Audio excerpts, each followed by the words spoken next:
Hello guys, అందరికీ ఎలా ఉన్నారు? బాగున్నారా? సో ఇవాళ మనం ER 2020 D pharmacy syllabus part 1 ER 20 pharmaceutics 11టీ చాప్టర్ 1, 2 and 3 కవర్ చేద్దాం. సో స్టార్ట్ చేద్దామా? అసలు ఈ ఫార్మాసిటిక్స్ అంటే ఏంటి? సాధారణ కెమికల్ ప్రాణాలు కాపాడే మందుగా ఎలా మారుతుంది? ఈ ఇంట్రెస్టింగ్ జర్నీ గురించి తెలుసుకుందాం. ఇది చూడ్డానికి మ్యాజిక్లా అనిపించినా దీని వెనుక ఒక పక్కా సైన్స్ ఉంది. ఈ సైన్స్నే ఫార్మాస్యూటిక్స్ అంటారు. ఒక డ్రగ్ని మనం వాడే మెడిసిన్గా మార్చేదే ఇది.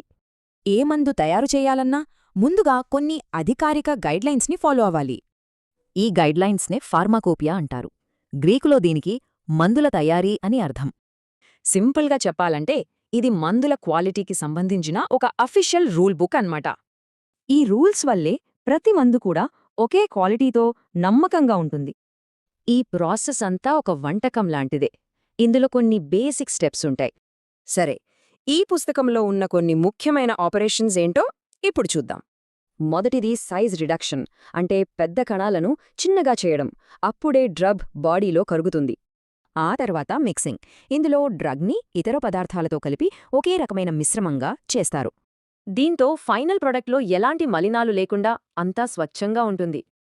ఈ ఆపరేషన్స్ అన్నీ కలిసి ముడి పదార్థాలను ఒక నిర్దిష్ట డోసేజ్ ఫామ్గా మారుస్తాయి. అయితే ఒక ఫామ్ని ఇంకో దానికంటే ఎందుకు ఎంచుకుంటారు? అది డ్రగ్ పేషెంట్పై ఆధారపడి ఉంటుంది. టాబ్లెట్లు ఎక్కువ కాలం నిలువ ఉంటాయి. అదే లిక్విడ్స్ అయితే పిల్లలకివ్వడం చాలా సులభం. అయితే ఈ ప్రయాణం ఇక్కడితో అయిపోలేదు. మందుకి సరైన ప్రొటెక్షన్ కూడా కావాలి. ఈ ప్యాకేజింగ్ అనేది మందును ప్రొటెక్ట్ చేయడమే కాదు, ఐడెంటిఫికేషన్, ఇన్ఫర్మేషన్ కూడా అందిస్తుంది. సో ఒక మంచి కంటైనర్ మందును రక్షించాలి, సేఫ్గా ఉండాలి, ఇంకా చాలా స్ట్రాంగ్గా కూడా ఉండాలి. సో ఫార్మస్యూటిక్స్ అంటే ఏంటి? మనం ఇందాక చూసిన మొత్తం ప్రయాణమే. సింపుల్గా ఫార్మస్యూటిక్స్ అనేది ఒక డ్రగ్ డిస్కవరీకి, పేషెంట్ రికవరీకి మధ్య ఒక వారధి లాంటిది. ఈ సైన్స్ వల్లే మనం వాడే మందులు సేఫ్గా, ఎఫెక్టివ్గా, స్టేబుల్గా ఉంటున్నాయి. నెక్స్ట్ టైం ఒక మెడిసిన్ బాటిల్ ఓపెన్ చేసినప్పుడు దాని వెనుకున్న ఈ సైన్స్ గురించి ఆలోచించండి. ఇక్కడ మనం చూసుకున్నట్టయితే ఇవి 1 mark questions. So 1 mark questions chapter wise ఉన్నాయి. So how many editions of Indian pharmacopoeia have been published till now? ఇప్పుడు దాకా 8 ఉన్నాయి. So the Pharmacy Act of India was established in year 1948. The pharmacy registration certificate will be issued by ఎవరిస్తారు?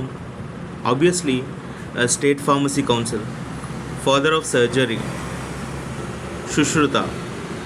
The last edition of Indian Pharmacopoeia was published in 2018, but latest edition కూడా ఇప్పుడు recent 2026లో కూడా వచ్చింది.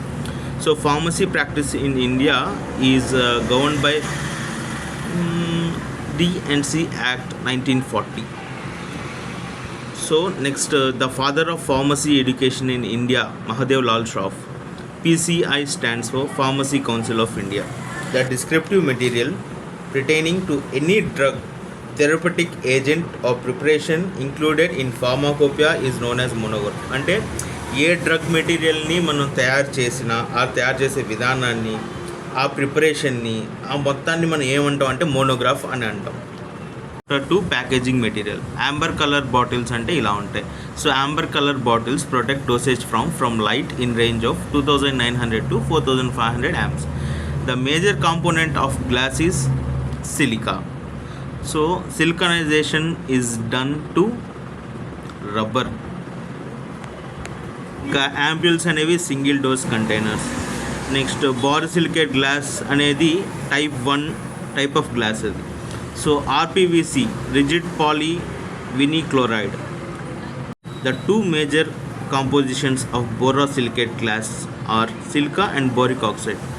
Type 2 glass is also known as treated as soda lime glass. Coming to chapter 3. Conical chlorant is a form of animal source. Benzoic acid is preservative. Neem oil, sodium chloride, honey are natural preservatives. So sucralose is artificial sweetener. Organoleptic properties include color, odor, and taste. Liquid glucose is also known as glucose syrup or ఇప్పుడు 3 marks questions important questions చూద్దాం. From chapter 1 describe the history of Indian pharmacopoeia. అసలు pharmacopoeia అంటే ఏంటి? It is derived from Greek word pharmakon అంటే drug, పోయా అంటే to make. So మన Indian pharmacopoeia official drug standards అంటే మన ఇండియాలో ఏ డ్రగ్స్ అయితే మనం తయారు చేస్తామో దానికి అఫీషియల్ స్టాండర్డ్స్ ఉంటాయి, దాన్నే ఇండియన్ ఫార్మాకోపియా అంటాం. సో దీంట్లో ఒక క్వాలిటీ ప్యూరిటీ స్టాండర్డ్స్ ఒక డ్రగ్ మ్యానుఫ్యాక్చర్ చేసి ఇండియా మొత్తం ఇవ్వడానికి అదే క్వాలిటీ మెయింటైన్ చేసేదే ఈ మన ఇండియా ఫార్మాకోపియా అంటాం. So 1948 the government of India form the Indian pharmacopoeia committee under the chairmanship of B N Ghosh. So B N Ghosh గారు 1948లో కమిటీ వేసి మొత్తం మన ఇండియన్ ఒక స్టాండర్డ్ డ్రగ్స్ ఉండాలి, ఇండియన్ ఫార్మాకోపియా దీన్ని ఫాలో అవ్వాలి అనేసి అలా అడాప్ట్ చేసుకొని వేసాం. ఐ హోప్ ఇది అర్థమైంది అనుకుంటా. సో ఇందాక చూసాంగా డిఫైన్ ఫార్మాకోపియా, గివ్ 4 ఎగ్జాంపుల్స్. ఇందాక ఫార్మాకోపియా అంటే చూసాంగా, pharmacopoeia is a Greek word, pharmakon అంటే డ్రగ్, పోయా అంటే టు మేక్. సో ఫార్మాకోపియా అంటే అది ఎక్కడైనా సరే, ఇప్పుడు మన ఇండియాలో తయారైతే దాన్ని ఐపీ అంటాం అంటే ఇండియన్ ఫార్మాకోపియా, బ్రిటిష్లో మనం తయారు చేస్తే బ్రిటిష్ ఫార్మాకోపియా, యునైటెడ్ స్టేట్స్లో తయారు చేస్తే యుఎస్పి యునైటెడ్ స్టేట్స్ ఫార్మాకోపియా, యూరోపియన్లో మనం డ్రగ్స్ తయారు చేస్తే EP European pharmacopoeia. Next define pharmacopoeia, it's official compound. అంటే అఫీషియల్ కాంపౌండ్ అంటే is a drug or pharmaceutical preparation that is listed and described in an official pharmacopoeia.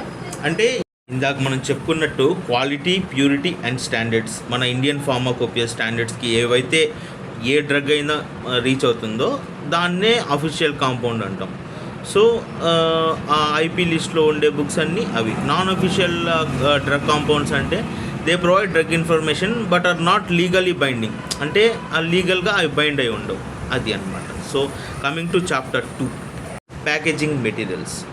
అసలు ఒక good కంటైనర్కి కావాల్సిన qualities ఏంటి? గుడ్ కంటైనర్ అంటే ఇప్పుడు మనం ఏవైతే మెడికల్ సబ్స్టాన్సెస్ ఉంటాయో ఆర్ మెడికల్ ఫార్మాసిటికల్ ప్రోడక్ట్స్ ఉంటాయో వాటిని ప్రొటెక్ట్ చేయాలి. దేని నుంచి? Light, moisture, air and other contaminations నుంచి అది ప్రొటెక్ట్ చేయాలి. కంపాటబిలిటీ ఖచ్చితంగా అది స్ట్రాంగ్ అయి ఉండాలి. And coming to the second question, define container and list out various types of container used in pharmaceutical packing అని చెప్పారు. సో ఫార్మాసిటికల్ ప్యాకేజింగ్కి అది ఏదైనా సరే ఒక ఫార్మాసిటికల్ ప్రోడక్ట్ని బయట ఎన్విరాన్మెంట్ నుంచి అండ్ అదర్ ఏవైనా సరే ప్రొటెక్ట్ చేయడానికి మనం different type of pharmaceutical packing అనేది చూస్తాం.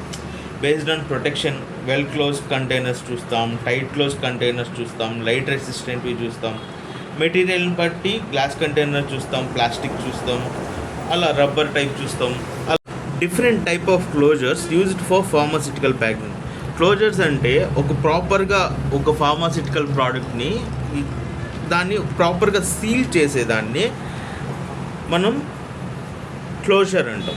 ఇందులో స్క్రూ క్యాప్ క్లోజర్ ఉంటుంది, క్రౌన్ టైప్ ఉంటుంది, రోల్ ఆన్ టైప్ ఉంటుంది, పిల్లర్ ప్రూఫ్ ఉంటుంది, చైల్డ్ రెసిస్టెంట్ ఉంటుంది, రబ్బర్ స్టాపర్ ఉంటుంది అండ్ అలా. సో ఒక కంటైనర్కి అండ్ ఒక క్లోజర్కి ఉన్న తేడా ఏంటి? సో కంటైనర్ ఏం చేస్తుందంటే ఒక ఫార్మాసిటికల్ ప్రోడక్ట్ని హోల్డ్ చేస్తుంది, క్లోజర్ ఏం చేస్తుంది? ఆ ఫార్మాసిటికల్ ప్రోడక్ట్ని సీల్ చేయడానికి యూజ్ అవుతుంది. Coming to the 5 marks question, classify plastic, mention different type of plastic used for pharmaceutical packing. So plastic మనం 2 రకాలు యూజ్ చేస్తాం, thermo plastic, thermo setting plastic. Thermo plastic అంటే కొంచెం సాఫ్ట్గా ఉంటుంది, ఎప్పుడైతే దానికి ఒక హీట్ తగులుతుందో అది మెల్ట్ అవుతుంది, దాన్ని రీషేప్ చేయొచ్చు, రీసైకిల్ చేయొచ్చు. కానీ థర్మో సెట్టింగ్ ప్లాస్టిక్ అలా కాదు, వన్స్ అది హార్డ్ అయితే దాన్ని మళ్ళీ దాన్ని రీషేప్ చేయలేం, మళ్ళీ చేయలేం. సో ఇన్ సింపుల్ వేలో చెప్పాలంటే థర్మో ప్లాస్టిక్స్ మనం డైలీ యూజ్ చేసే బాటిల్స్ కానీ all these come under thermoplastic. Thermosetting plastics are like కొంచెం హార్డ్ ప్లాస్టిక్ మెటీరియల్స్ని మనం థర్మో సెట్టింగ్ ప్లాస్టిక్స్గా ఎగ్జాంపుల్స్గా కన్సిడర్ చేయొచ్చు. So write the advantages and disadvantages of glass as a packing material. So మనం సింపుల్గా చేయొచ్చు విత్ గ్లాస్ అనేది చాలా డెలికేట్గా ఉంటుంది, అది మనకు కావాల్సిన షేప్లో మనం మోల్డ్ చేసుకోవచ్చు, అలా అన్నమాట. Define package, enumerate compounds of package. So ఒక ప్యాకేజ్ అంటే ఏంటి? సో ఏవైతే ఫార్మాసిటికల్ ప్రోడక్ట్స్ ఉంటాయో వాటిని ప్రాపర్గా సీల్ చేసి మనకి అందించడమే ఒక ప్యాకేజ్. సో ఫార్మాసిటికల్ ప్యాకింగ్ అంటే దీనికి ఏ రకమైన ప్రోడక్ట్స్ యూజ్ చేస్తారు, ఏ రకమైన మిషనరీ యూజ్ చేస్తారు తెలుసుకోవడమే ఒక ప్యాకేజ్ కానీ దాని కాంపోనెంట్స్ ఆఫ్ ప్యాకేజ్ కానీ. So coming to the third chapter, pharmaceutical aid. So discuss the various additives used in the formulation of tablets. Additives అంటే ఒక API, so active pharmaceutical ingredient, అంటే ఏ drug అయినా అవ్వచ్చు. సో దాన్ని ఒక ప్రాపర్ మ్యానుఫ్యాక్చరింగ్కి, స్టెబిలిటీకి అండ్ థెరపటిక్ పర్ఫార్మెన్స్కి మనం కొన్ని అడిటివ్స్ యూజ్ చేస్తాం. దీన్ని మనం డైల్యూయెంట్స్, ఫిల్లర్స్ అంటాం. అంటే ఒక డోసేజ్ ఫామ్ అనేది చాలా చిన్నగా ఉన్నది. ఫర్ ఎగ్జాంపుల్ డెక్సామెథాసోన్ అవ్వచ్చు, అది చాలా చిన్నగా ఉంటుంది. దానికి 0.5 mg మనం డైల్యూయెంట్స్ కానీ ఫిల్లర్స్ కానీ అలా యాడ్ చేసుకుంటే 0.5 mg అంటే చాలా చిన్నది కదా. సో దానికి ఈ డైల్యూయెంట్స్ ఏం చేస్తాయి, దానికి కావాల్సిన నెససరీ బల్క్ ఇస్తాయి, ఒక పార్టికల్ సైజ్కి తీసుకొని వస్తాయి.